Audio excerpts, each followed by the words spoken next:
Practice and dispassion. Dispassion. Understand this two words coming from Patanjali. It says, who succeeds in meditation, Abhyasa, literally translated into English as practice, and Vairagya.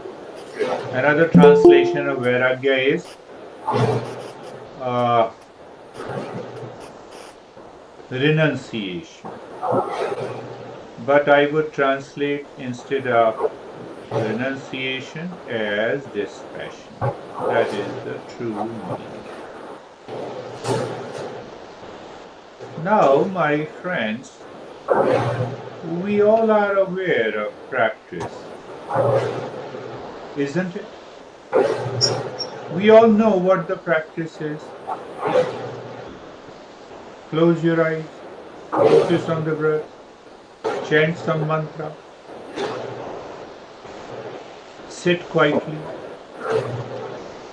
We all know all these steps, either from the Google or we have done some practice so far, attended some session of meditation with the teacher. We say, guided meditation.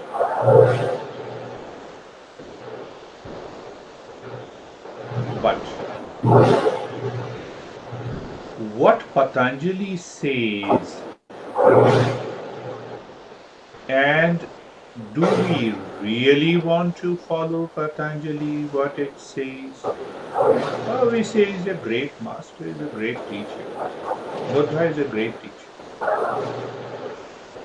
So there we have to remove wrong notion about these two words, Abhyasa, practice, which is translated into English as practice, Vairagya, translated into English as dispassion. So when I said wrong notion about these two words, why I say so? Because what Patanjali says, we don't follow.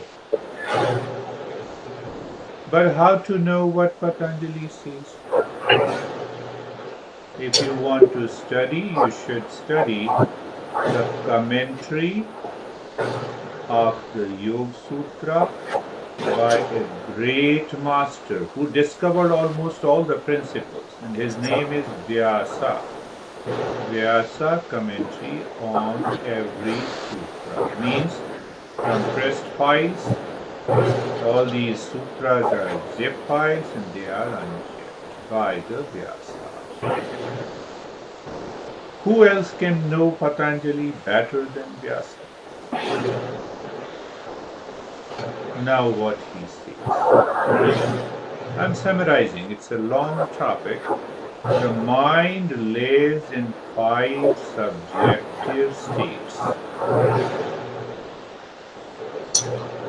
What are they? Wandering, forgetfulness, and obsessed. When even while listening to me, you miss some words, phrase, and then the mind returns. See the forgetfulness, see the wandering nature of the mind. Just become aware. So the 3 wandering, or I normally say crazy, lazy, and obsessed state of mind. Meditation will never happen in these 3 states of mind. What are the other 2? Fourth one is one-pointedness, but that represents that I am a seeker. What is this one-pointedness? The mind has a tendency to move within and look within. Let me make it more simple. Are you calm at present? Do you feel the sense of calmness? Are you aware and attentive? Aware, attentive, calmness. This is one state. So, one-pointedness, according to Patanjali, means mind is holding on to this state.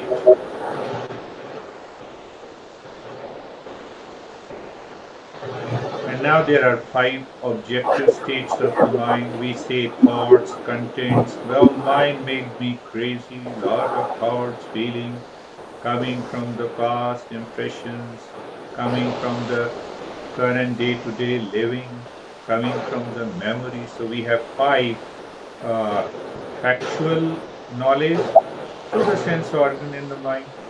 So when the factual knowledge is distorted, it becomes a wrong knowledge.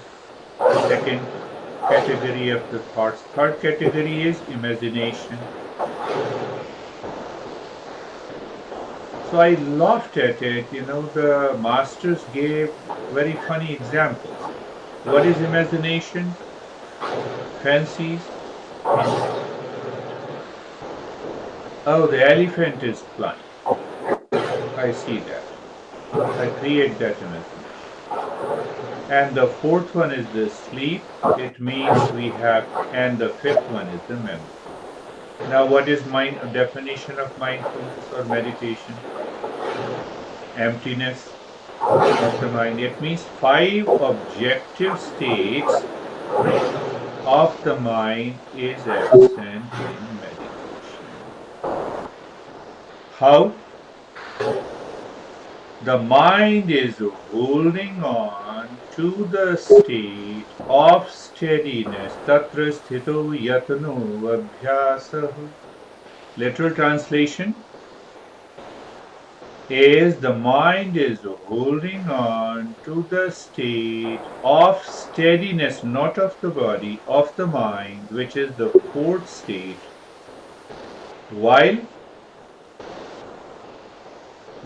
not attached to the first 3 states of the mind, that is crazy, lazy, and obsessed. You are always in the state of meditation. This is what Patanjali means. He explains all about, there are a lot of thoughts and wandering minds. So what to do? He says, Abhyasa, Vairagya, Nirodha. Regular practice with wisdom.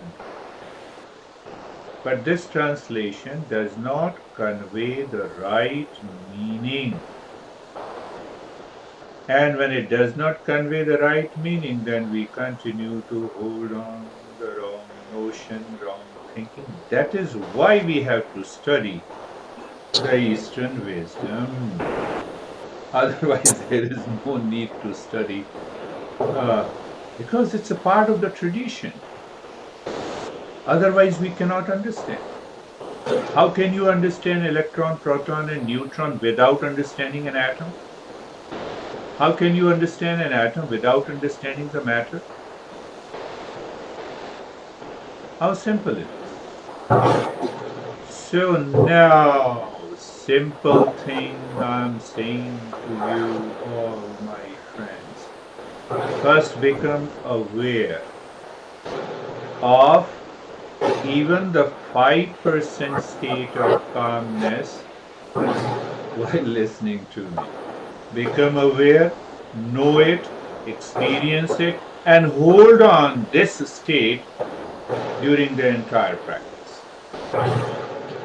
This will be the first and the last